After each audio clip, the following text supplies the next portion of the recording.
పెద్ద దిక్కు లేకుండా చేసినానని ఆ శివారెడ్డి గారు సవాలు చేసినాడు. మన వర్గంలోంచి ఎవరైనా సరే వచ్చి కుర్చీలో కూర్చోండిరా.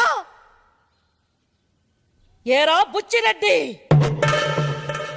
ఆలోచిస్తావేందిరా వెంకట్రెడ్డి? ఏరా ఈ సీమ కోసం, మీ సంతోషం కోసం నా తాత, నా తండ్రి, నా భర్త, నా ఇద్దరు బిడ్డలు ప్రాణాలు వదిలినారా. ఈ పొద్దు ఈ కుర్చీలో కూర్చోడానికి ఒక్క మగోడు లేడా? నేను